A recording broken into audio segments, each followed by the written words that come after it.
Media welcomes political analyst KS Prasad. నమస్తే sir. నమస్తే అండి. సార్, గత 2-3 రోజులుగా విజయవాడలో ఉన్నటువంటి పరిస్థితిని చూస్తున్నాము. సీఎం చంద్రబాబు నాయుడు గారు ఆయన శతవిధాల ప్రయత్నం చేస్తున్నారు. ఇప్పటికీ ఆయన ప్రజల్లోనే తిరుగుతున్నారు. బాధిత కాలనీస్ ఏవైతే ఉన్నాయో ఆ కాలనీని పరామర్శిస్తున్నారు. అందరికీ ఆహారం అందుతుందా లేదా, నిత్యావసరాలు అందుతున్నాయి లేవా, అయిన వెంటనే ఏం జరిగింది, ఎటువంటి యాక్షన్ ప్లాన్ తీసుకున్నాము, ఇంకా ఎటువంటి ప్లాన్ చేస్తున్నాం అనేది ప్రతిసారి ఆయన ప్రెస్ మీట్ ముఖంగా చెప్తూనే ఉన్నారు. ఒక విషయం నేను చెప్పగలను సార్. ఒక ఫండమెంటల్ మిస్టేక్ని అడ్రస్ చేయడంలో మెజరబుల్ ఫెయిల్యూర్ ఈ గవర్నమెంట్ చూసింది. ఎందుకంటే they have taken things as granted. ఎందుకని నేను చెప్తున్నానంటే, ఇప్పుడు చంద్రబాబు నాయుడు గారు లాంటి వ్యక్తి క్షేత్రస్థాయిలో నిరంతరం పనిచేసే వ్యక్తి అయినా ఆయన గురించి మాట్లాడకన్నా అసలు విషయాల మీద చర్చిస్తే చాలా బాగుంటుంది. మనకి ప్రతిసారి ఒక డిజాస్టర్ మేనేజ్మెంట్కి సంబంధించిన విషయంలో బడ్జెట్ అలొకేషన్స్ చాలా ఇంపార్టెంట్ ఫస్ట్ ఆఫ్ ఆల్. రెండోది, ఈ ఎన్డీఆర్ఎఫ్ బృందాలను కానీ లేదంటే నీటిపారుదల శాఖ విభాగాన్ని కానీ అండ్ ముఖ్యంగా సమన్వయపరచుకోవాల్సిన బాధ్యత ఈ ప్రభుత్వం మీద ఉంటుంది. నేను 25 సార్లు చెప్తున్నా, ఇది సమన్వయ లోపం. అండ్ మనకి ఒక ఇస్రో లాంటి శాటిలైట్ల త్రూగా అండ్ ఎన్డీఆర్ఎఫ్, సిఆర్ఎఫ్ ఇలాంటివన్నీ చేతవాణీలు ఇచ్చిన తర్వాత కూడా ఎక్కడ దాని మీద ఫోకస్ చేయని ఈ ప్రభుత్వం చేతులు కాలిన తర్వాత ఆకులు పట్టుకోవడానికి. అండ్ మోర్ ఇవాళ అప్పుడు ఏమవుతుందంటేనండి, కమ్యూనికేషన్ సిస్టమ్స్ మెజరబుల్గా ఫెయిల్ అయ్యాయి. ఇప్పుడు ఉదాహరణకి మనకి రోజు కరెంట్ ఉండి టీవీలు ఇవన్నీ పనిచేస్తున్నాయి అనుకోండి సార్, అలర్ట్ అవ్వడానికి ఛాన్స్ ఉంటుంది. సో కమ్యూనికేషన్ సిస్టమ్ దెబ్బతిన్న తర్వాత కంటిన్యూస్ అనౌన్స్మెంట్స్తో కానీ లేదంటే ప్రజల్ని అలర్ట్ చేసుకుంటూ అక్కడి నుంచి ఇవాక్యువేట్ చేసుకుంటూ వస్తే, ముఖ్యంగా 6 రీహాబ్ సెంటర్లు పెట్టారు. 3.5 లక్షల మంది ఎక్కడ, 6 రీహాబ్ సెంటర్లు ఎక్కడ? ఇవాళ ఇంకా పోలవరం ముంపు గ్రామాలు వెళ్తే నేను ఒక ఛానల్లో నేను చూస్తున్నా, బర్రెలు తీసుకెళ్ళి పై ఫ్లోర్కి తీసుకెళ్ళి వాళ్ళు అక్కడే ఉండిపోయారు. వాళ్ళకి వాళ్ళు వెళ్ళి వర్షం తగ్గింది కాబట్టి వెళ్ళి తృణోపణం మంచినీళ్ళు అందిస్తున్నారు. కానీ 2 days ఇప్పుడు పోలవరం అంటే గోదావరి పరిస్థితి ప్రాంతాల్లో పరిస్థితులు ఎలా ఉన్నాయో మనందరికీ తెలుసు. ఒక సర్టన్ స్టిపులేటివ్ టైం ఒక రీహాబ్ సెంటర్స్లో వాళ్ళని ఉంచవలసిన బాధ్యత ఉంటుంది. ఇవాళ బుడమేరు, కృష్ణలో ఉన్న పరిస్థితుల్లో ప్రాథమిక అంచనాలు ఏమంటారు? ఇక్కడ మీకు ఈ ఫెయిల్యూర్ ఒక ఎత్తి అయితే, ఇప్పుడు నిజంగా సాధారణంగా ఇప్పుడున్న సోషల్ మీడియా కానీ లేదంటే ఒక మీడియా వ్యవస్థలు కానీ స్వచ్ఛందంగా వాళ్ళంతా వాళ్ళు పనిచేస్తున్నారు అనుకున్నాం. ఎక్కడో ప్రొయాక్టివ్గా ఒక దగ్గర అన్నం అందలేదనో లేకపోతే ఇంకోటి అందలేదనో ఏదైనా సమాచారాలు అందిస్తున్నా, లేదంటే వాళ్ళు సర్కాస్టిక్గా చెప్తున్నా, లేకపోతే నిరసన వ్యక్తం చేస్తున్నవి ఇన్స్టంటేనియస్ రియాక్టివ్ మూడ్లో ప్రభుత్వం ప్రతిస్పందించి దాని మీద అక్కడ చర్యలు తీసుకోవడానికి ఎప్పుడైతే తోడ్పాటు కింద దాన్ని వాడుకుంటూ, ఎస్ ఒకసారి లేట్ అయింది, నిన్నే చెప్తున్నారు కదా ఆయన, ఒక అర్ధగంట గంట ఇటు లేట్ అయినా నేను ఖచ్చితంగా పుట్టిస్తానని. సో ఇట్లాంటివి ఎప్పుడైనా సరే యూస్ఫుల్ కమ్యూనికేషన్స్ కింద వాడాలి. సో ఇది ఎప్పుడైతే జరగకుండా తిరిగి ఎదురుదాడి స్టార్ట్ అయింది. ఎదురుదాడి అంటే ఏంటి, ఆ మాధ్యమాలు అలా చూపిస్తారు, అది బ్లూ మీడియా, ఎల్లో మీడియా, ఎవరు రంగులేసి ఏంటి ఇది నాకు అర్థం కాదు. 3.5 లక్షల మందిని యంత్రాంగం ఏ విధంగా అడ్రస్ చేస్తుందో చూస్తున్నాం. నిజంగా సోషల్ మీడియాలో కొన్ని వీడియోలు చూస్తుంటే ఖాళీగా బోట్లు వేసుకుని వెళ్తారు. ఎవరు తీసుకెళ్ళడానికి వచ్చాం, మమ్మల్ని తీసుకెళ్ళాం అంటే పని లేక వచ్చామని మాట్లాడుతున్నారు. సో ఇట్లాంటివి అందరి దృష్టిలోకి వెళ్తున్నప్పుడు ఏం చేయాలి? ఇప్పుడు some times certain things will definitely takes place. ఆయనే ఇల్లు లేకుండా పాపం ఆయన కలెక్టర్ ఆఫీస్లోంచి సమన్వయపరుచుకుంటున్నారు. సో కష్టం మీతో పాటు నాకు వచ్చింది, కానీ ఇవి పునరావృతం అవ్వకుండా ఈసారికి ఏదో చేయాలన్నది ఒక స్టేట్మెంట్ వస్తుందేమో అని నేను చూస్తున్నాను. అచ్చే దీనికి చూడ పవన్ కళ్యాణ్ గారు బర్త్డే వేడుకలు అన్నాడు, లేకపోతే ఇంకోటి అనండి, నిన్న ఆయన ప్రెస్ మీట్లో ఏంది ఇదేమన్నా ఎలక్షన్స్ అనుకుంటున్నారా? అయితే ఈ రోజు కూడా వాళ్ళ కష్టాల్లో చచ్చిపోతుంటే మీరు మీ వెనకాతలు వచ్చి కేరింతలు కొట్టుకుంటూ జై పవన్ కళ్యాణ్ గారిని తిరుగుతారు. ఒక బాధ్యతాయుతమైన డిప్యూటీ సీఎం ప్లేస్లో మీరు ఉన్నారు సార్. మీరు ఇవాళ ప్రజల్లోకి వెళ్ళి ఒక ధైర్యం అన్నది ఇవ్వాల్సిన బాధ్యత మీ మీద ఉంటుంది. మీరు ఆటంకం కలిగిస్తారని కాదు కదా, మీరు సమన్వయపరుచుకుంటూ అక్కడ నుంచి ఎస్ కష్టం వచ్చింది, ఒక్క 4 రోజులు ఆగండి, నేను దీనికి పర్మనెంట్ సొల్యూషన్ ఇస్తాను అని ఒక్కసారి జనాల్లో ఒక నీళ్ళలోకి వెళ్ళి మాట్లాడితే వాళ్ళకి వచ్చే మనోధైర్యం వేరేగా ఉంటుంది. అది ఎక్స్పెక్ట్ చేస్తారు. అంతే కదా. అంతేగాని మా తాతలు నేతులు తాగేవారు మా మూతులు వాసన చూడండి అన్నట్టు, మాకు పెద్ద పెద్ద సినిమా ఇండస్ట్రీస్ నుంచి వచ్చాం కాబట్టి మాకు ఇంకా క్రౌడ్ వస్తారు కాబట్టి మేము ఆటంకం కలిగిస్తామన్న కాన్సెప్ట్లో మాట్లాడితే అవన్నీ ఒక ఎత్తు సార్. అక్కడ మాట్లాడే మాట సంబంధం. ఎంజీఆర్ గారు, జయలలిత వాళ్ళు కూడా పెద్ద పెద్ద స్టాల్ పడి ఇంక్లూడింగ్ రామారావు గారు, అలాంటి ఉదంతాలు మనకు తెలియవా? ఇవాళ మీరు దాకా ఏంటి సార్, చంద్రబాబు నాయుడు గారే జనాలు నీళ్ళలోకి వెళ్ళి పాప ఆయన తెప్పలు ఆయన పడుతున్నాడు, ఏం ఆటంకాలు కలిగించడం తెలియదు. చీఫ్ సెక్రటరీని, కమిషనర్ని అందరిని వేసుకుని తిరిగాడు ఆ బోట్లో ఆయన. Sir these are all spontaneous excuses తీసుకోవడానికి మీరు మాట్లాడుతున్న మాటలు ఇవి. వాస్తవానికి ground reality is totally different from what you are executing. Yes sir. Execution measurable failure. ఎందుకంటే నిన్న చంద్రబాబు నాయుడు గారే మాట్లాడుతూ ఆ ఫ్లైఓవర్ నుంచి బుడమేర ఫ్లైఓవర్ నుంచి కిందకి వెళ్ళనివ్వట్లేదు వాహనాలు తీసుకెళ్ళి ఇవ్వడానికి. వాళ్ళని క్లియర్ చేయడానికి లేకుండా వచ్చిన వాళ్ళు వచ్చినట్టు పట్టుకు వెళ్ళిపోతారు. ఎందుకంటే అందరిది బాధే కదా సార్. వాళ్ళని ఎండ్ పాయింట్కి రీచ్ అవ్వడానికి ఆల్టర్నేటివ్ మెకానిజం, డ్రోన్లు, ఏదైనా టెక్నాలజీ తప్పు చేసే పనుల ఎవరో ఒక దీని మీద ఉంటారు. ఎన్ని అందించవలసి ఉంటాయి. నేను హెలికాప్టర్తో అందిస్తున్న ఉదంతం చూసాం. గతంలో కూడా తుఫాన్లో హెలికాప్టర్ల నుంచి పైనుంచి చేయడం, కానీ ఆ బురద లబ్బిడి అక్కడ ఉన్న దగ్గర పాపం వాళ్ళ పరిస్థితులు చూడండి ఒకసారి. Yes sir. ఇప్పుడు చేసిన సాయమైనా అక్కడికి రాకుండా వాళ్ళు ఏం చేస్తున్నాం మనం? పాల ప్యాకెట్లు విసురుతున్నారు. అంటే ఇవన్నీ ఎత్తి చూపించడం కాదు సార్. అక్కడ మనం ఒక కష్టమో నిష్ఠూరం ఒకసారి మనం తల వంచి మనం పనిచేయవలసిన బాధ్యత అందరి మీద ఉంది. నా మీద, మీ మీద, ఎవరైనా సరే. ఇక్కడ రెచ్చిపోయి రాజకీయాలు మాట్లాడడం కాదు. అంతే సార్. నిన్న గొడ్లవల్లేరు కాలేజ్ గురించి ఎవడో క్వశ్చన్ అడగగానే లోకేష్ గారు ఆయన ఏంది అది అసలు ఆ రియాక్టివ్ మోడ్ ఏంది? ఇప్పుడు అది కాదు బాబు, ఆ విషయం అలా వదలండి. పోలీస్ వ్యవస్థకు సంబంధించింది, ఇంటెలిజెన్స్ వాళ్ళు చూసుకుంటారు, మాకు వదిలేసి ఇది ఫోకస్ మాడితే తప్పే ఉందండి. అంతేగా. దానికి ఇమీడియట్గా అది ఆ బాబాయ్ హెచ్చకి వెళ్ళిపోతారు, వీళ్ళే మాట్లాడతారు అవన్నీ. మళ్ళీ ఎవరికి కావాలని 10 ఏళ్ళు పొద్దుంది ఆ బాబాయ్ హెచ్చది. చంద్రబాబు నాయుడు గారు కూడా పరంగా అవే చెప్తున్నారు కదా. చెప్తున్నాను రెండు బోట్లు వచ్చినాయట, 2 బోట్లు వచ్చి గుద్దుకున్నాయి, అవి ఎక్కడి నుంచి వచ్చినాయని అర్థం కావట్లేదు, వైసీపీ వాళ్ళు పంపించారేమో అని డౌట్ ఉంది. బాబాయిని హత్య చేసి గుండెపోటుగా చిత్రీకరించిన వాళ్ళకి ఇలాంటి బోట్లు పంపించడం ఒక లెక్క అనేటువంటి కాన్సెప్ట్లో కూడా మాట్లాడారు. ఇదే చెప్తున్నాను, పీపుల్ ఆఫ్ ఎక్స్క్యూజెస్. అంటే లాస్ట్ టైం కూడా బోట్లు అడ్డపెట్టి నాయిల్ని ముంచడానికి అంటారు. ఇప్పుడు ఏం బోట్లు ఏం అడ్డకోవట్లేదు కదా. అన్ని గేట్లు ఎత్తే అన్ని క్యూసెక్లు వాటర్ వచ్చినా సరే అక్కడ ఉన్న పరిస్థితి ఏముంది? ఆ మూలికల రాజు అయితే ఎత్తి కొత్త వేసేసి కిందకి విసిరేశారు అందరి మనుషుల్ని. ఏ ఆటలకు ఉందా? ఈ ప్రజాస్వామ్యంలో కన్సిడరేషన్స్, ఎక్స్క్యూజెస్ మీ ఒక్కరికే ఉంటాయా? అంతే కదా. ఇది కాదండి. ఒక డిజాస్టర్ సిచ్యువేషన్కి వాళ్ళ నేషనల్ వైడ్గా కానీ వాళ్ళ స్టేట్స్ వైడ్గా కానీ బడ్జెట్ అలొకేషన్స్ లేవు. ఇవి జాతీయ విపత్తులు. నాకు తెలిసి ఎప్పుడో మరి శశిధర్ రెడ్డి గారు ఉండేవారు డిజాస్టర్ మేనేజ్మెంట్. ఆ తర్వాత నేను ఎవరి పేరు వినలేదు.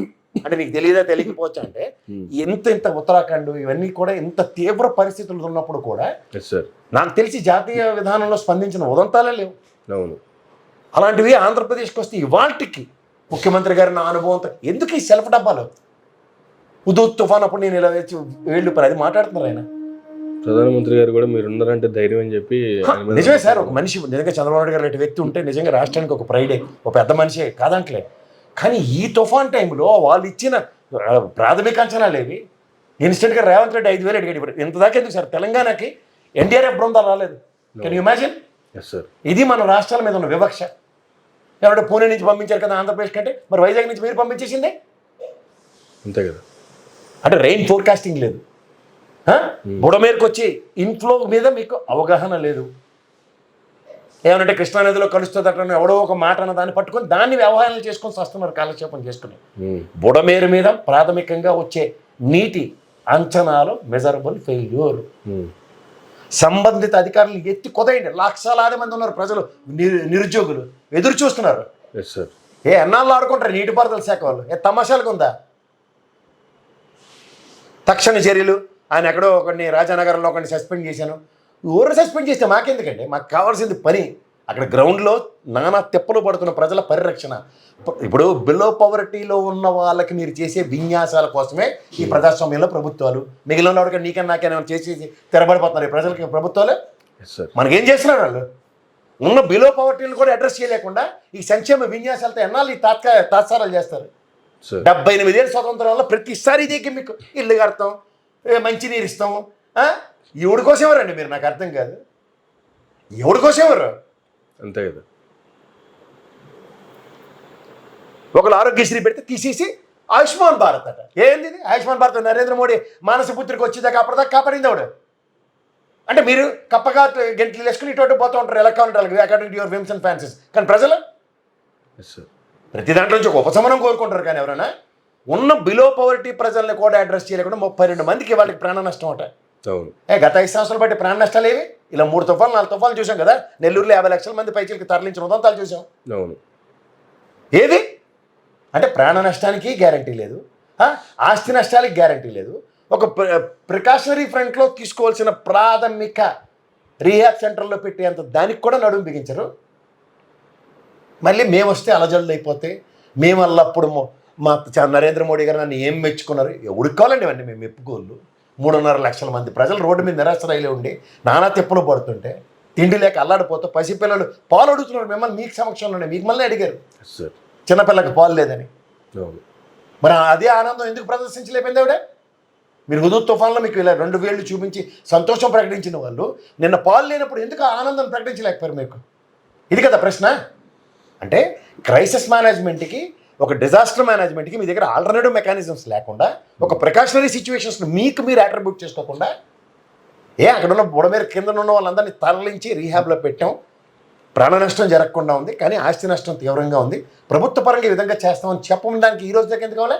3 నెలలు అయింది కాలు చేయి కూడా తీసుకోవడానికి. ఇక్కడ అలా ఇక్కడ ఈ గొల్ల వ్యాపారం మీద మారకుండా కాలక్షేపాలు చేస్తున్నారు కదా. ఇవాళ కూడా ఇంకా వివేకానంద రెడ్డి హత్య మీకు ఎక్స్క్యూజ్ కదా. 3 నెలలు అయింది గవర్నమెంట్లో ఎత్తి ఎక్కువదండి ఒక్కొక్కడిని, అంతే కదా. ఎవరు కాదు అన్నాడు. కానీ ప్రతిదానికి కూడా ఇటు పవన్ కళ్యాణ్ గారు మాట్లాడినా, లోకేష్ గారు మాట్లాడినా, చంద్రబాబు నాయుడు గారు మాట్లాడినా గత ప్రభుత్వం సరిగ్గా చేయలేదు కాబట్టే ఇప్పుడు ఈ విపత్తుకు గల కారణం అనేటువంటి కామెంట్లే చేస్తున్నారు. సార్ గత ప్రభుత్వం చేసింది చేయలేదు మాకు అనవసరం సార్. అది ప్రభుత్వం చేయలేదు, మేమైనా చేయగలమా? నువ్వేమైనా చేసినారా? మీరు దించగలిగారా మీరు? పోనీ ఈ ప్రభుత్వం 3 నెలలు ఉంది, నీటిపారుదల శాఖ మాకు టాప్ ప్రయారిటీ, ఎందుకంటే వచ్చేది వర్షాకాలం, దాని మీద కాన్సన్ట్రేట్ చేసిన ఉదంతో కూడా చెప్పండి. Yes sir. Yes sir. ఏమి ఏంటి కష్టం అంటే ప్రజలు నెక్స్ట్ విజనరీ అని ఆయనే చెప్తారు కదా సార్. విజనరీ ప్రకారం అయితే నా అంచనా, ఆయన మీద నాకున్న గౌరవానికి కూడా నేను చెప్తున్నా, ఆయన గ్యారంటీగా దీన్ని ప్రిడిక్ట్ చేయాలి, ఫోర్కాస్ట్ చేయగలగాలి. It is a fundamental failure sir. Fundamental deviation. ప్రాథమిక అంచనాలని కనీస పరిగణలోకి తీసుకోకుండా సార్ ఈరోజు ఈ సిచ్యువేషన్ మనం కోరి తెచ్చుకుని దీనివల్ల పక్కోని బ్లేమ్ చేసుకుంటూ, గత ప్రభుత్వాలు తిట్టుకుంటూ, ఆపాదించుకుంటూ ఉంటే we will never get a solution. Sir we will never get a solution. కొంతమంది సినీ పరిశ్రమకు సంబంధించి కూడా హీరోలు కొంతమంది స్పందించారు, 2 తెలుగు రాష్ట్రాలకి విరాళాలు ప్రకటిస్తూ ఉన్నారు. అది వాళ్ళకి అలవాటే లేదు సార్. ఇన్నాళ్ళ మంది దగ్గర ఎత్తుకో అని తీసుకొని 1 కోటి రూపాయలు అది ఇచ్చేసి చేతులు దులుపుని పోతారు. ఏది సామాజిక బాధ్యత? ఏది సిఎస్ఆర్ యాక్టివిటీ కింద నేను ఈ స్కూల్ని మళ్ళీ పునర్నిర్మిస్తాను, లేదంటే ఇక్కడ ఉన్న ఈ పరిస్థితికి ఒక సర్టన్ ఏరియాని నేను డెవలప్ చేసి మళ్ళీ ఇస్తాను. ఇది కదా నువ్వు చేయవలసింది.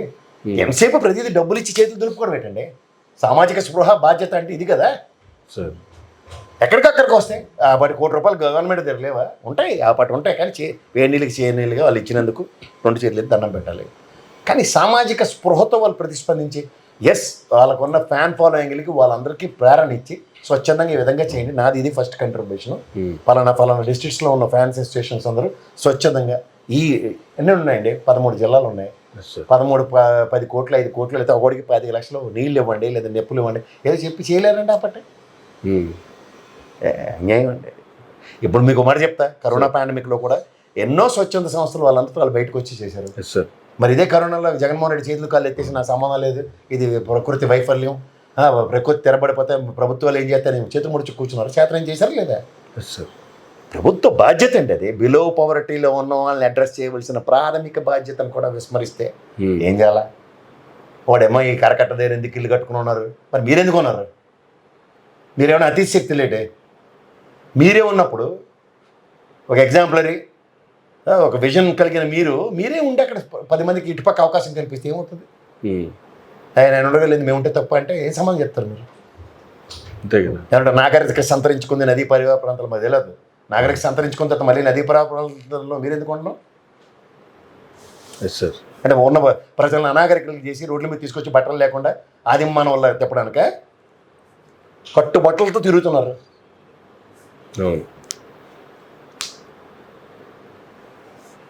ఇప్పుడు ఒక అనుభవం లేనివాడిని రాష్ట్రం చూసిందని మీరే చెప్తూ, అనుభవం నేను వస్తే ప్రపంచం తిరగబెట్టేస్తానని చెప్తూ, ఎన్నాళ్ళు ఈ కవరింగ్ అమరావతి? నేను మళ్ళీ డిబేట్లో కూర్చుని చెన్నై మునిగిపోలేదా, ముంబై మునిగిపోలేదా, మాది తెలవదు. మునిగిపోతుందని తెలిసి కడుతున్నారు కాబట్టి మాట్లాడుతున్నారు ఎవరైనా. హైకోర్టు 2 రోజులు సస్పెండ్ చేయడం ఏంటండి ఫంక్షన్స్? సెక్రటరియట్ ఎంప్లాయీస్ వెళ్ళకపోవడం ఏంటండి? మునిగిపోయినాయి కదా. మరి ఆ మాటకు వచ్చి ఎక్కడ ట్యాంక్ బండ్ ఉంటూనే ఉంది, మరి ఎందుకు మునిగిపోతుంది? ఎందుకు మునిగిపోదు? అమరావతి మీద కేవలం వైసీపీ దుష్ప్రచారం చేస్తుంది తప్ప అమరావతికి ఎటువంటి ఇబ్బంది లేదు, చాలా హ్యాపీగా ఉందని వాళ్ళే చెప్తున్నారు. 10 ఏళ్ళు అయింది సార్ అమరావతి రాజధానిగా నడుస్తున్నది. ఎడ్డిమాలో కల్లా రాజకీయాలు వేషాలు వేసుకొని చావమని నాకు సంబంధం లేదు. అమరావతి రాజధాని రాజధానికి కావాల్సిన ప్రభుత్వం కట్టింది, అది చంద్రబాబు నాయుడు గారే కట్టారు. ఇంకేం కట్టి చచ్చిపోవాలి అక్కడ. లేదంటే మునిగిపోయిన దానికి సంబంధించి వైసీపీ దుష్ప్రచారం చేస్తుందని చెప్తున్నారు, కానీ రీసెంట్గా వాళ్ళే కదా వర్షాలు వచ్చినప్పుడు బోటుల్లో వెళ్ళి సమీక్షలు చేసి వచ్చారు. ప్రమాణాలు ఏ విధంగా ఉన్నాయి, బిల్డింగ్ ప్రమాణాలు ఇప్పుడు అవే ఉంచాలి, అన్నీ వాళ్ళే చేస్తారు, అన్నీ వాళ్ళే చెప్తారు, అన్నీ అందరినీ ఆపాదించుకుని వాళ్ళే మాట్లాడతారు, అన్ని తిట్లు మనం భరించాలి. ఇది వాళ్ళు చేస్తున్న రాజకీయం. ఒప్పుకుంటే వినండి. ఇప్పుడు అమరావతి దాకా ఎందుకు సార్? ఇప్పుడు నేను మాట్లాడిన దానికి కింద కామెంట్లు, నువ్వు ఇంకా చచ్చిపోలేదా, నీ దివసం అవ్వలేదా, నువ్వెందురా మాట్లాడుతున్న, ఎందులో పడి చచ్చిపోతే రే నిజాలు మాట్లాడితే బాధగా ఉంటుంది. మీకు ఎంతసేపు జింగి చిక్కు భజన అలవాటైంది. ఎంత ప్రకృతి విపత్తు వచ్చి కూడా ఛానల్లో కూర్చొని అదే భజన చేసుకుంటున్నారు సార్. ఆయనే భజన పరమైన మాటలు మాట్లాడుకుంటున్నారు. మనం ఏం చేయాలి దానికి? ఇది కాదు కదా సొల్యూషన్ అంటే. దానికి వేరే విధంగా మాట్లాడితే ఎవరేం చేస్తారండి? భజన చేసుకునే దానికి సందర్భాలు వేరే ఉంటాయి కదా. ఇప్పుడు నాకు తెలియక అడుగుతా సార్, ఇవాళ మీరు ఇంత కష్టం బూడిదలో పోసిన కన్నీరు ఎందుకు చేసుకుంటున్నారు? ఆయన మనిషి అంత మనిషి నిజంగా ప్రజల్లోనే ఉంటున్నాడు, తప్పలు పడుతున్నాడు ఆయన ఇదని. మంత్రివర్గం పని చేయట్లేదన్న విషయం ఆయనే చెప్తున్నాడు, నేను కాదు సార్. నేను వార్నింగ్ ఇచ్చిన తర్వాత కదా ఈవెన్ పవన్ కళ్యాణ్ గారు కూడా నేను సాయంత్రం నేనే చెప్తున్నా, పని చేయని మంత్రివర్గం ఆయన అంతా ఇండైరెక్ట్ గా అడ్రస్ చేసేసాడు. That it self is. అధికారులు సస్పెండ్ చేశాను, మంత్రులు కూడా పని చేయకపోతే ఉపేక్షించడం అన్నారు. అదే మంత్రులు పని చేయట్లేదని, అధికారగణం పని చేయట్లేదని ఆయన అంతా ఆయనే అడ్రస్ చేసుకున్నాడు. దానికి మనం ఏం చేయాలండి? ఇజ్ ఇట్ సక్సెస్ఫుల్ మాడ్యూల్లో అది గ్రౌండ్లో జరుగుతుందన్నది మీరైతే నమ్మితే నమ్మండి. నేను అంటుంది అదే, ఆయన ఎప్పుడు నా బంధువు అని పనిచేయడం, ఆయనకైనా స్టిక్కర్ విధించుకుని ఇంట్లో కూర్చోడు నెక్స్ట్ ఎలక్షన్, అది సర్వసాధారణం ఆయనకి. కానీ ఆయన అలాగే చేస్తాడు పని. That's is way of execution functioning. Jaganmohan Reddy delegation of work, అది ఆయన వే ఆఫ్ ఫంక్షనింగ్. ఇప్పుడు ఫంక్షనింగ్ల మీద ఎందుకు మీరు మాట్లాడుకుంటున్నారు? ప్రజల్లోకే రాడు. మరి నిన్న 3 లోతు నీళ్ళు వచ్చి జగన్మోహన్ రెడ్డి తిరిగాడు, ఏమైంది దానివల్ల? ప్రభుత్వం ఆ పని కూడా చేయట్లేదని ఒక అపోజిషన్ ఎల్లబట్టే కదా రియాక్టివ్ మోడ్ స్టార్ట్ అయింది. దానికి మళ్ళీ మీరు తిట్టుకోవడం కాదు కదా సొల్యూషను. సో ఇవన్నీ చూస్తుంటే ఎలా ఉంటున్నాయి అంటారండి, ప్రతిదానికి ఒక ఎక్స్క్యూజ్ తీసుకుందాం అన్న దగ్గర తీసుకున్నారు. ఇవాళ నిజంగా ప్రజా సమస్యల మీద నిట్టనిలువుగా నిలబడి ప్రజలకు ఏం కావాలో అది చేయకపోతే, ఇప్పుడు వాళ్ళంతా ఆక్రోశం ఏంటంటే, ఇంత వరల్డ్ బ్యాంక్ వచ్చింది, కేంద్ర ప్రభుత్వం చేసింది, ఇంత మునిగిపోయిన దానికి ఎవరిస్తే ప్రభుత్వం వరల్డ్ బ్యాంక్తో ఆల్రెడీ చంద్రబాబు నాయుడు గారు చేసినంత కోఆర్డినేషన్ ఎవరు చేసి ఉంటారు. ఆయన అంత చేసినప్పుడే వాళ్ళు పుష్టీకరించలేదు. ఇప్పుడు కేంద్ర ప్రభుత్వం ఏదో అన్న దగ్గర వాళ్ళ ఫస్ట్ ప్రాబ్లం అమరావతి అడ్రస్ అవుతుంది. అంతేగా. దాని నుంచి ఏంటంటే వాళ్ళు ఇంకా దాన్ని కవర్ చేసుకోలేక ఆ ఫ్రస్ట్రేషన్ మోడ్లో ఉన్నారు వాళ్ళు. ప్రభుత్వం ఫ్రస్ట్రేషన్ అదే. ఓకే, గవర్నమెంట్ వాళ్ళది వచ్చింది, మళ్ళీ బ్రహ్మాండమైన ట్రేడింగ్ జరుగుతుంది అక్కడ, రియల్ ఎస్టేట్ వ్యాపారం, అండ్ ముఖ్యంగా వాళ్ళకి కావాల్సిన బిల్డింగ్లు అవి కట్టుకోవచ్చు అనుకున్న దగ్గర ఆదిలోనే అవసరపడదు. ఓకే, ఎన్నో ఉంటాయి సార్ వెనకాల. కేంద్ర ప్రభుత్వం దాని మీద శీతకన్ను వేసింది అనే విషయం ఎప్పుడైతే చంద్రబాబు నాయుడు గారు లాంటి వ్యక్తి ఫస్ట్ ఐడెంటిఫై చేసి, ఎస్ ఇది మనకి ఇంత వివక్ష కేంద్ర ప్రభుత్వం నుంచి జరుగుతుందని ఎప్పుడైతే ఆయన అడ్రస్ చేసుకోగలుగుతాడో, తర్వాత బ్రహ్మాండమైన సొల్యూషన్స్ ఉంటాయి ఆయన దగ్గర నుంచి. అది లేకుండా ఆయన ఎప్పుడు ఏదో కేంద్ర ప్రభుత్వం అనే అభూత కల్పనలో ఆయన ఉంటే మాత్రం ఇంపాసిబుల్ టు నెక్స్ట్. ఓకే, మొదట అడిగే తప్పు అడుగు పడింది. అది తెలుసో తెలియకో ఒక హ్యూజ్ ఎక్స్పెక్టేషన్స్ చేసిన ఒక వినూత్న కార్యక్రమం. ఎక్స్పెక్టేషన్స్ ఎప్పుడైతే రీచ్ కాకుండా ఆయనకి ప్రైమరీ ఫ్రంట్లోనే అవరోధాలు క్రియేట్ చేసిన కేంద్ర ప్రభుత్వాన్ని మర్చిపోయి మళ్ళీ 5 సంవత్సరాల తర్వాత అందరూ గజనీలు అయిపోయారు అనుకుంటే చాలా తప్పది. నేను దాని విషయంలో చాలా సెంట్రిక్గా ఫోకస్ చేసి నేను ఫాలో అవుతూనే ఉన్నాను అమరావతి విషయంలో. కానీ అమరావతికి కేంద్ర ప్రభుత్వం చూపిస్తున్న వివక్షకి ఈ రోజుకి కూడా దానికి ఒక ఇప్పటికే సొల్యూషన్ రాదు. నేను చెప్తున్నాను కాబట్టి చూసుకోండి. సొల్యూషన్ వస్తే చాలా గ్రేట్. ఎందుకంటారు అంటే తెలుగు రాష్ట్రాల మీద కావచ్చు లేదండి, దానికి ఇప్పుడు ప్రైమరీ ఏంటంటే అక్కడ ఏవైతే బిల్డింగ్లు కట్టబడ్డాయో దానికి సంబంధించిన పర్ఫెక్ట్ రోడ్స్ కానీ అంటే చాలా వరకు చేశారు ఆ టైంలోనే. I'm not denying it. దానికి ఒక ఇన్ఫ్రాస్ట్రక్చర్కి పర్మనెంట్ ప్లానింగ్ ఉండి దానికి అకార్డింగ్ వెళ్ళుంటే it would have been something else. But huge ఎక్స్పెక్టేషన్స్తో ఒక 34,000 ఎకరాలు 29 గ్రామాలు అన్న దగ్గర అది విజన్ చాలా పెద్దది. దానికి ఇట్ టేక్స్ రియల్లీ ఏజెస్. ఇప్పుడు మనకి ఏంటంటే ఇప్పుడు వేడి నీళ్ళకి చన్నీళ్ళు తోడవుతుంటారు చూడండి. ఇప్పుడు మనకి సాఫ్ట్వేర్ రంగం అన్న దగ్గర నాకు తెలిసి STPA స్టార్ట్ అయినప్పుడు ప్రశాసన్ నగర్లో ప్రతి IAS IPS ఇల్లు అద్దెకిచ్చారు సాఫ్ట్వేర్ రంగంలో, జ్ఞాపకం తెచ్చుకుంటారు. సో దానికి ఎప్పుడైతే సరే ఒక ఇన్ఫ్రాస్ట్రక్చర్ క్రియేట్ అయినప్పుడు దాంట్లోంచి హ్యూజ్ రెవెన్యూ వస్తుంది. ఆ హ్యూజ్ రెవెన్యూతో డెవలప్మెంట్ అన్నది చాలా చాలా చాలా ఈజీ. అప్పుడు ఏమవుతుందంటే రియల్ ఎస్టేట్ కూడా స్పాంటేనియస్గా పెరుగుతుంది. ఇప్పుడు అలాంటిది ఆయన చూడండి, హనుమంతుడికి సంజీవిని దొరికినట్టు చంద్రబాబు నాయుడు గారికి ఆ టైంలో సాఫ్ట్వేర్ అనేది బ్రహ్మాండమైన క్రియేటివిటీ. Yes, sir. అది ఎప్పుడైతే అడ్వాంటేజ్ అవుతుందో ఆటోమేటిక్గా ఎక్స్పాన్షన్ జరుగుతుంది. అవును. ఇప్పుడు అంత రెవల్యూషనరీ ఎక్స్పాన్షన్కి అనుగుణంగా ఏమి లేవు. ఉమ్. ఇప్పుడు ఉదాహరణకి కరోనా టైం తర్వాత ఇంట్లో కూర్చొని హార్మోనియం పెట్టుకుని ల్యాప్టాప్ పెట్టుకుని ఇంటర్నెట్ పెట్టుకుని పని చేసేస్తున్నారు అందరూ. Yes, sir. సో దానికి ఇన్ఫ్రాస్ట్రక్చర్ కాదు, అంతే కదా, అవసరం లేదు కదా. First most indiscipline operational offices ఏముంటాయి, ఐటీ సెక్టర్ ఉంటుంది. ఎందుకంటే వాళ్ళకి అవుట్కమ్ మీద ఎక్కువ ఆధారపడతారు. మ్యానుఫ్యాక్చరింగ్ అనుకోండి sir, that is a cycle. అవును. అది నిరంతరం ఒక టైప్ ఆఫ్ ప్రొడక్షన్ కావాలి, దానికి రా మెటీరియల్ కావాలి అని చేత ప్రతి దాంతో ఒకదాంతో అనుసంధానించుకుని వెళ్తుంది. Yes, sir. ఇది ఓన్లీ హ్యూమన్ ఇంటలెక్చువల్. అవును. సో దాంతో ఎప్పుడైతే ఒక అవకాశం, ఒక హైదరాబాద్కి ఒక సువర్ణ అవకాశం వచ్చింది సాఫ్ట్వేర్ మాడ్యూల్లో ఒక స్టేట్ ఫ్లరిష్ అవ్వడానికి, అంత మొమెంటం మళ్ళీ ఏదైనా ఒక వినూత్నంగా ప్రపంచంలో ఒక రెవల్యూషన్ వచ్చినప్పుడు అయితే మీరు అన్నట్టు అమరావతిలో దానికి తగ్గ ఇన్ఫ్రాస్ట్రక్చర్ డెవలప్ అవుతుంది. Yes, sir. ఏదైనా ఉంటే సూపర్. ప్రధానికి తిరుపతి ఉంటుంది. That is a tourism 24/7 Yes, sir. 365 days. అది ఎవ్వరు ఆపలేరు. అవును. ఆ టూరిజం హబ్కి మీరు సంబంధించిన ఒక హోటల్ ఇండస్ట్రీస్ కానీ అంటే మంచి ఫుడ్ ఇండస్ట్రీస్ కానీ ఇలాంటివన్నీ అనుసంధానించుకుని వస్తున్నాయి అనుకోండి, అది ఇంకా ఎండ్లెస్. కాబట్టి ఏదైనా జరుగుతుంది, నో ప్రాబ్లం. మనం బట్ అలాంటి డెవలప్మెంట్ మాడ్యూల్కి క్రియేటివిటీ అలాంటి సిటీస్ ఎక్కడ ఉన్నాయి? ఇప్పుడు వైజాగ్ ఉంది, ఓ ఇండస్ట్రియల్ హబ్ పర్ఫెక్ట్గానే ఉంది, నేవీ హబ్ ఉంది. Yes, sir. ఇంకే ఇప్పుడు నాకు తెలిసి ఇంటర్నేషనల్ ఎయిర్పోర్ట్ వస్తే దానికి తగ్గట్టు అన్న దగ్గర ఒక 60% ప్రిపరేషన్లో ఉంది వైజాగ్. Yes, sir. అక్కడ మళ్ళీ విజయనగరం, వైజాగ్, గ్రేటర్ విశాఖపట్నం జిల్లా లాగా ఈ మూడే ఎక్స్పాండ్ అవ్వడానికి ఛాన్సెస్ ఉంటాయి. అవును. అంటే వికేంద్రీకరణ నుంచి మళ్ళీ కేంద్రీకరణ డెవలప్మెంట్ అని వస్తుంది. Yes, sir. సో అలాంటిది ఏడ నుంచి వస్తుంది? మళ్ళీ ఇండస్ట్రియలైజేషనే కదా, అంతే కదా. లేదంటే మళ్ళీ సాఫ్ట్వేర్ డెవలప్మెంటే కదా. Yes, sir. అట్లాంటి వినూత్నం ఎక్కడ ఉందన్న దాని దగ్గర చంద్రబాబు నాయుడు గారు లాంటి వ్యక్తి ఆలోచించుకోగలిగితే అప్పుడు ఆయన ఇన్ఫ్రాస్ట్రక్చర్ మీద ఎంత ఫోకస్ చేయాలి. ఇప్పుడు అందుకే చూడండి, జగన్మోహన్ రెడ్డి గారు ఒక 2200 గ్రామాలకి ప్రజలు ఉన్న దగ్గర టెరటగా ఒక ఇన్ఫ్రాస్ట్రక్చర్ క్రియేట్ చేసుకుని వెళ్ళగలిగాడు. దానివల్ల మీరు ఎంత కాదన్నా రెవెన్యూ అయితే కనబడింది. అంతేగా, సంక్షేమం అండ్ రెవెన్యూ సైకిల్ అయింది. అవును. ఇప్పుడు చూడండి, సైక్లింగ్ ఎక్కడ ఉంది? Yes, sir. రాష్ట్ర ఖజానా నుంచి డబ్బులు సైకిల్ అయితే చాలా ఈజీ. అది ఎప్పుడైతే జరగబోతుందో దానివల్ల ఏమవుతుందంటే మీకు ఏం చేసినా పరుగులే కనబడుతుంటాయి, ఆవేశం. దానికి ఒక సామెత వచ్చింది, పరిగెట్టి పాలు తాగే కన్నా నిలబడి నీళ్ళు తాగడం బెటర్. Yes, sir. సో నిలబడి నీళ్ళు తాగే ఆలోచన చంద్రబాబు నాయుడు గారు ఉంటే, నేను నిజంగా ఆయన జైల్లో ఉన్నప్పుడు కానీ లేదా అధికారం కోల్పోయినప్పుడు కానీ ఆయన థాట్స్కి మంచి పదును పెడతారు అనుకున్నా. Sir. ఆయనకి రాజకీయాన్ని పదును పెట్టారు. అందుకని ప్రభుత్వ స్థాపన జరిగింది. ఇప్పుడు ఆయన పదునంతా రాజకీయం మొదలెడితే ఆయనతో కష్టం, రాజకీయాలు చేసుకుంటారు. జగన్మోహన్ రెడ్డి చంద్రబాబు నాయుడు లాగా డెవలప్మెంట్ మాడ్యూల్కి వెళ్ళాడు, రాజకీయాలు చేయడం మర్చిపోయాడు. Sir. ఈ డిఫరెన్స్ there ఇప్పుడు ఆంధ్రప్రదేశ్ రాష్ట్ర ప్రజల ప్రథమ సమస్య. ఇప్పుడు నిజంగా 2014లో పవర్ వచ్చినట్టు చంద్రబాబు నాయుడు గారికి ఇప్పుడు పవర్ వస్తే it would have been something else.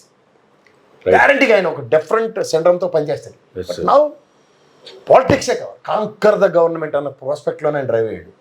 ఇది ఎక్కడైనా సరే పవర్ చుట్టూ తిరుగుతున్నప్పుడు ఏమవుతుందంటే ఆయన ఒరిజినల్ ఐడియాలజీ డివేట్ ఏం చూసుకోమని కావాలంటే Yes, sir. నేను ఛాలెంజ్ చేసి కూడా చెప్తాను. స్టిల్ ఆ పాలిటిక్స్ అనేవి కంటిన్యూ అవుతున్నాయి తప్ప- ఎందుకంటే ఆ పాలిటిక్స్ కంటిన్యూ అవ్వబట్టి ఆయన స్పీచ్ కూడా అలాగే ఉన్నాయి. అదర్వైజ్ డెలిగేషన్ ఆఫ్ జాబ్స్ ఇవ్వడంలో చంద్రబాబు నాయుడు గారు సిద్ధాస్తులు, బట్ డెలిగేషన్ కన్నా సెంట్రిక్గా తిరుగుతున్నాడు. ఎందుకు? అది ఇంకా ఎలక్షన్ పాలిటిక్స్ మాడ్యూల్లోనే ఆయన స్ట్రక్ అయి ఉన్నాడు to gain the power. Power వచ్చిన తర్వాత కూడా స్విచ్ ఆన్ అవ్వడానికి ఇంకా టైం పట్టేస్తుంది దానికి. ఇలాంటి ప్రాబ్లమ్స్ ఆయన అడ్రస్ చేయలేకపోయాడు. ఆ క్లస్టర్స్ నుంచి బయటకు వచ్చే పరిస్థితి క్లస్టర్స్ లేదంటారా? వస్తాడు ఆయన, కానీ ఇలాంటివి వచ్చిగానే మళ్ళీ ఆయన ఒరిజినల్ ఐడియాలజీ డివేట్ అయ్యాడు. నేను మళ్ళీ ఆయన పాలిటిక్సే మాట్లాడుతున్నాడు. నేను ఇది ఫస్ట్ టైం చంద్రబాబు నాయుడు గారిలో చూసింది. సార్, క్రైసిస్ మేనేజ్మెంట్లో సొల్యూషన్ ప్రాస్పెక్ట్లో వెళ్తాడు ఆయన. ఈసారి సొల్యూషన్ హుదూద్ దగ్గర సొల్యూషన్ ప్రాస్పెక్ట్లో వెళ్ళాడు. ఎస్ సార్, ఇక్కడికి వచ్చేసరికి సొల్యూషన్ ప్రాస్పెక్ట్ లేదు, సమన్వయపరుచుకోలేకపోతున్నాడు. Yes sir. చూడండి, కావాలంటే కుయ్యి లేదు కై లేదు బీజేపీ అటు నుంచి అవును, గమనించమనండి. అసలు ఎవరు లేరు కదా. ఎన్డీఆర్ఎఫ్ బృందాలు, సహాయక చర్యలు ఇవన్నీ అందరికి చేసివే. అంతే కదా. తెలంగాణ పాపం ఎరుబాగులు కాబట్టి ఇప్పటికి రాలేదు. రైట్ సార్, చాలా చాలా విషయాలు చెప్పారు ఈరోజు. Thank you very much sir. ఇదండి ప్రసాద్ గారు తీనట్ ఇంటర్వ్యూ. మరో గంటలో మళ్ళీ కలుద్దాం. చూస్తున్నానండి మేరా మీడియా.